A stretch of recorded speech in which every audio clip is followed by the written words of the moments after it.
Viral aksi heroik pria kemoceng sigap buka jalan ambulans saat macet di Simpang Caritas Palembang.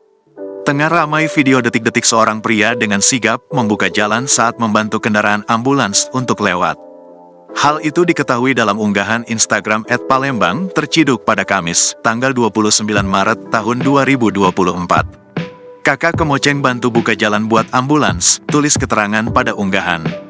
Pada video, nampak situasi persimpangan jalan yang berada di kawasan lampu merah Simpang 4 Rumah Sakit Caritas Pusat. Terlihat perekam video menyorot aksi seorang pria di depannya yang sigap membuka jalan dengan menggeser road barrier. Pria yang membawa kemoceng itu melakukan hal tersebut karena situasi persimpangan jalan yang sedang ramai oleh kendaraan. Selain itu, pria tersebut juga mencoba mengatur lalu lintas kendaraan lain agar mobil ambulans bisa lewat. Nampak pria itu juga beberapa kali menggeser kembali road barrier dan meminta mobil ambulans untuk maju. Hingga berita ini dimuat, belum diketahui update dari video viral seorang pria yang sigap membuka jalan mobil ambulans ini. Video yang berdurasi 27 detik ini pun kini ramai ditanggapi oleh warganet.